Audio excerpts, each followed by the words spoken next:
Financial Survival Network, helping you to survive and thrive in the new economy. Get our complimentary newsletter at financialsurvivalnetwork.com. This is the Financial Survival Network.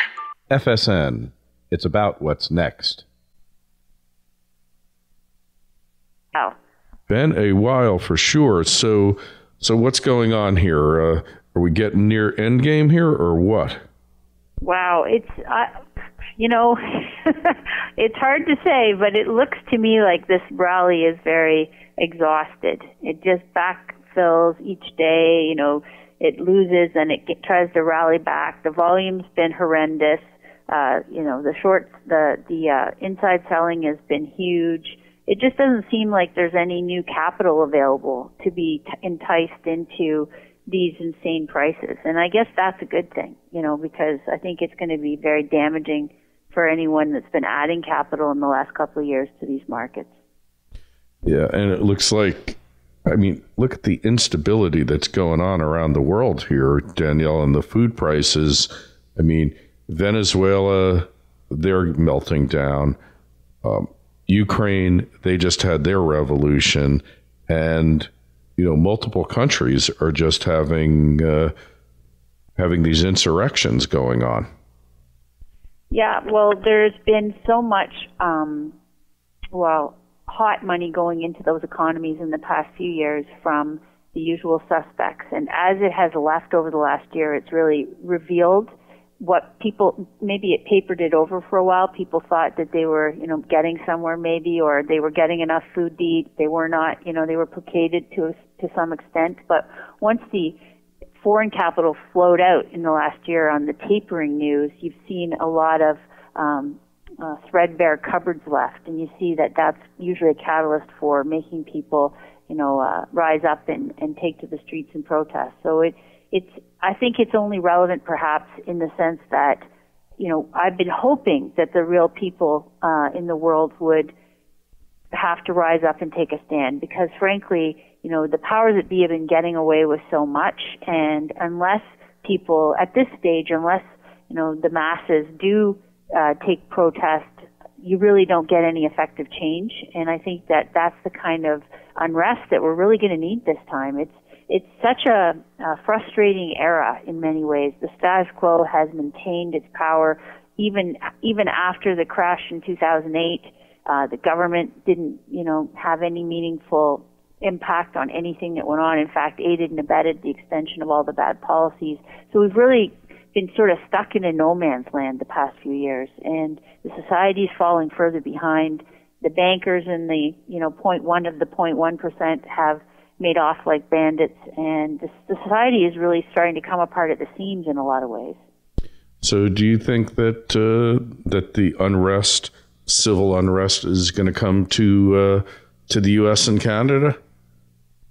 Well, it's hard to believe, because we are an incredibly passive society, at least in the last couple of decades we have. I liken that or link that to the credit bubble. I think that the more we thought we were getting ahead through asset bubbles in the past 30 years, the more the average bear believed they were building wealth or getting their piece of the pie. I think they were sort of more complacent than they would have been.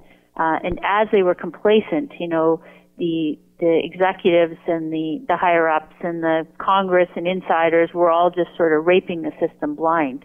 And as you go along, you realize that once those asset bubbles deflate, like when the housing market burst, when the stock market burst in 2007-8, people realize that they've been sold a bill of goods. And I think that's when the pressure comes on them personally, they realize that they're falling further and further behind, that their household income has not made any gains in years now, and they don't even have the assets they thought they had. Then you're likely to get people being more, demanding.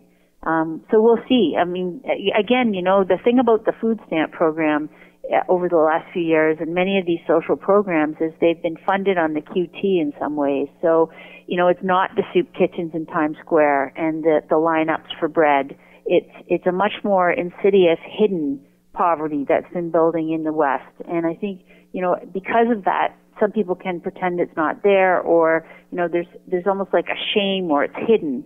And I think that, as time goes on, if things get worse, if we do get another big fallout in asset markets, you might get more of that revealed, more of that coming to the fore. Interesting, the cuts they made to the food stamp program in the last while in the U.S. Is impacting things like Walmart's earnings and sales, right? And I thought that was interesting, because a lot of these huge conglomerates have really been making fortunes off of all the government subsidy plans in various ways, whether it's through the student loan market, through the housing subsidies, through the food stamp programs. So a bunch of big corporations have made, literally billions and billions of dollars on the backs of these taxpayer-funded subsidy programs, while, the little guy is sort of kept quiet. But if they start having to make cuts to some of those programs, which they're starting to do, you didn't see the extension of the emergency benefits program, you saw cuts to the food stamp program. Again, I think you may get the effect of people coming out into the more visible eye, and that being a catalyst for more anger and perhaps more demands from the public. Yeah, that's so interesting. So it's not just the military contractors, the NSA contractors, and the people that sell stuff to the government who are cleaning up on the programs, but it's guys like Walmart and other companies, that people who have to buy food, who get their checks from the government, go running off to Walmart to buy their food and other stuff. You never really thought of that. It's a perfect circle if you think about it, because the big box stores came into small towns, took up a bunch of smaller businesses, reduced everyone to consumers from China, for example. Then there was no jobs in the community. Suddenly people couldn't afford to buy, their regular stuff, and they had to go on government subsidies to make their household budget.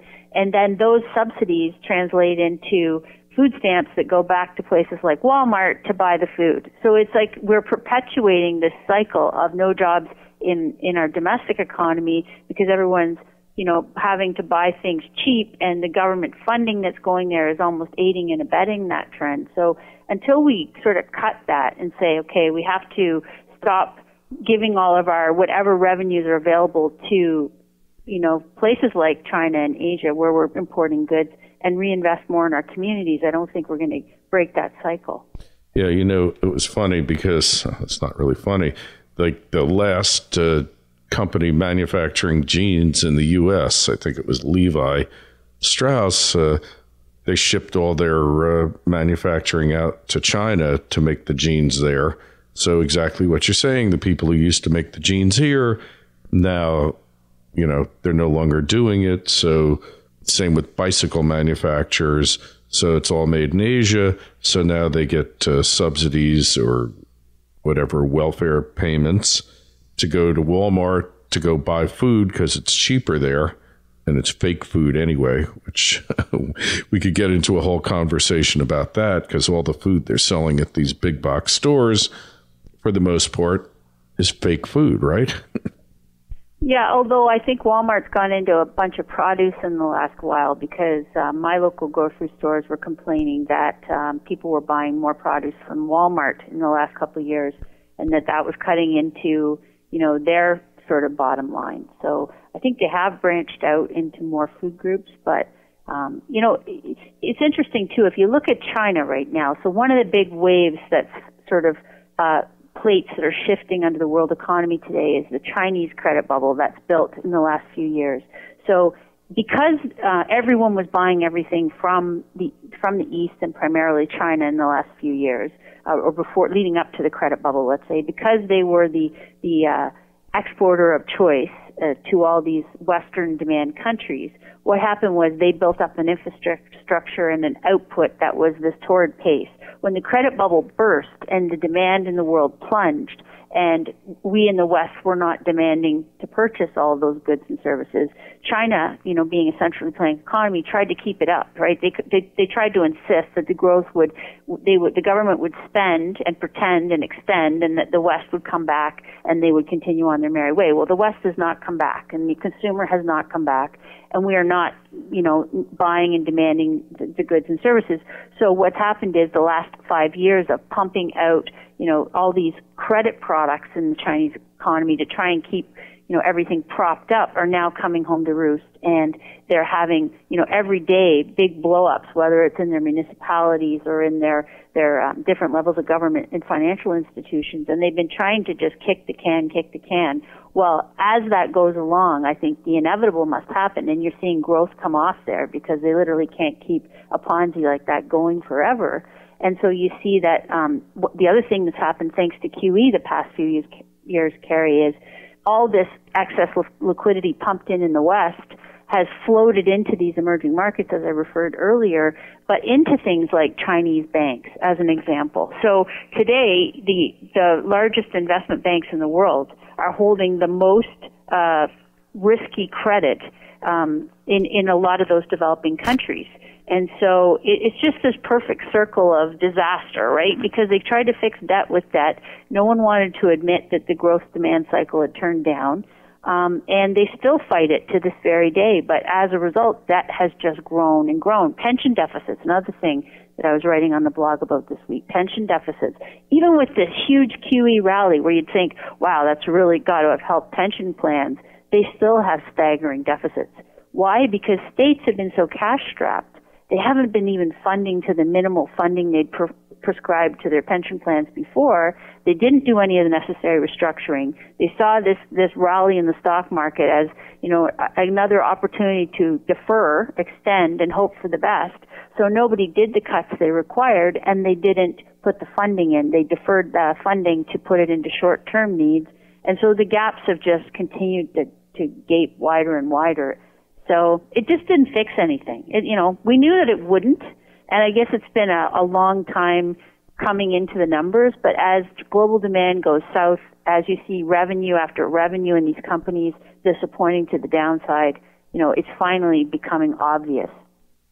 Yeah, I mean, there's no question about that. The bloom is off the QE rose for sure, and that leads us to the question of what is next? What's going to happen?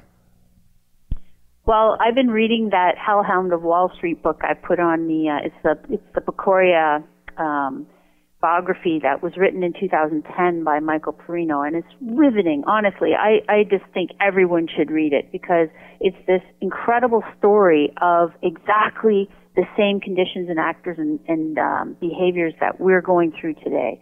And you think of that ridiculous charade where we called up the bankers before the Senate Banking Committee in 2010, and they went through this polite little exercise of asking them for answers, about this and that and the other thing, and they just stalled and ran the clock and said, "Oh, I wouldn't know. I'm not sure. I don't know what you mean." All that nonsense. That's exactly what happened in the 1930s when they brought up these bankers before the Senate Banking Committee. It was this polite, nonsensical exercise where no one got anywhere until finally Pecora came in when they were literally running out of the statute time to get this job done.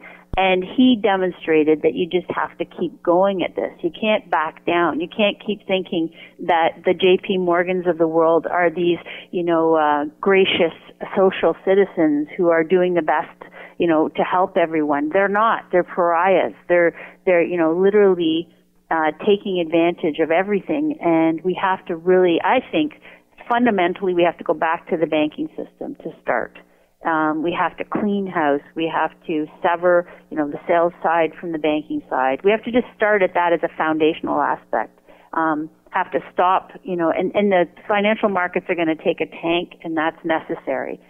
It's only going to, supposedly it's the 0.1% of the population that has done so well the past few years. Well, if they're still fully loaded on stocks, they're also the ones that can afford the most losses, I guess, because, the average person doesn't even have money anymore to put in the stock market. And that too reminds me of the 1930s period where even after the great crash, the bankers were still revered as these pinnacles of virtue and ethics and all this, which was complete nonsense. There was just no evidence to support that, but it was popular culture had built these men up as these leaders in business.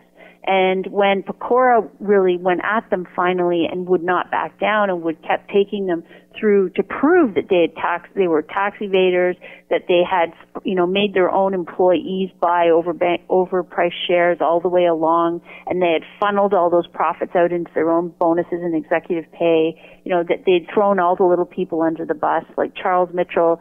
Their whole business model at Citibank was to go get the little guy's last bit of savings and sell them bank stocks and bank bonds. So there's every single thing that's happened in the past few years has already happened during that period. And what finally happened was, because the Congress was ineffectual, couldn't get anything passed of substance, all the lobbyists were controlling the game. But once you had the court of public opinion finally see that this kind of chicanery was going on, that these were, they just put Al Capone in prison. And the press pointed out that at least Al Capone was only harming mobsters, right? And the bankers actually harmed everyone in the society. And so there was that final epiphany. And it was at that moment that the people were, writing their congressmen and senators and just constantly talking and going to the papers with letters about the catastrophe that had befallen them because of what had happened in the financial sector. And I'm just thinking about today with social media. If you can get, an Arab Spring uprising fueled by social media, we have a lot more connectedness today so that the individual can become more aware. And I think if we start there, what will happen is you'll get that final pressure behind Congress to enact the legislation and the changes that are required. And that will be a huge start. And then from there, we can go back to, again, once you write off all the bad debt and nonsense, you look at what cash flow there really is, what programs you can really afford, and you kind of get back to pragmatic steps. So I think, I just think that's the way it's likely to go. So I hope I'm right, because otherwise, people talk about mass bedlam and anarchy and a breakdown of the social fabric. And I think that's already happened. But as I say, kind of under the surface so far, certainly in North America. Yeah, I think you're right. Under the surface, and you see it in times like Black Friday in the U.S., where day after Thanksgiving brings out the best in the populace for sure. Well, on that note, Danielle, we find you at jugglingdynamite.com. And we will talk to you in a couple of weeks and watch more as this situation unfolds. And one thing we didn't talk about, gold and silver definitely going up. And it looks like the fundamental picture in them, the way that they're behaving, the whole technical picture has changed dramatically since the first of the year. Yeah, well, we're watching that very closely. Gold at $13.50 is an interesting level. We'll see how it reacts. We're getting close to that. All right. Hey, don't forget, go look at the show notes. You can find Danielle's link there, financialsurvivalnetwork.com. Sign up for the newsletter. Danielle, we'll talk to you in a couple weeks. Be well. Okay. Thanks, Kerry. Urgent alert. Ex-Secret Service agent claims it's worse than people know. One of Obama's former Secret Service agents recently smelled a rat. What he discovered inside our government was so devastating, he only saw one option. He quit. What's worse, he fears what he found could affect your job, your neighborhood, and most importantly, your family, very soon. It's worse than people know, he said in a recent interview, and I'm not trying to scare you either. We too share his concerns. This is why we've devoted the better part of 3 years collecting solutions for nearly all problems created by intrusive governments, and we've succeeded. Go to hiddensecrets1.info to check out all the details. Our panel of insiders have devised a legal but sneaky set of solutions to help you reclaim your privacy from the NSA, opt out of Obamacare, and make a bundle from little-known investments and small business opportunities. Simply visit hiddensecrets1.info. That's Hidden Secrets, the number 1.info. What happens if the collapse never really comes? You need income, and Jason Hartman can help you get it. He's helped thousands of people realize their dreams of financial independence through real estate investing, and now he's got an unbeatable offer for you. He's offering my ebook, Forget Wall Street, Go for the Gold and Silver Too, for free. Just visit jasonhartman.com/Lutz. The first 100 Financial Survival Network listeners will get the book free. Remember, you can't afford to put all your eggs in one basket. Real estate should be part of a balanced investment portfolio along with gold and silver. Just go to jasonhartman.com/Lutz and sign up today. When it comes to real estate investing, Jason Hartman is the only person we trust on the Financial Survival Network. So make your money work as hard as you do by building an income property empire. Real estate is America's proven investment. Go to www.jasonhartman.com/Lutz and get your free ebook today. That's Jason, HARTMAN.com/Lutz. That's Jason, HARTMAN.com/Lutz.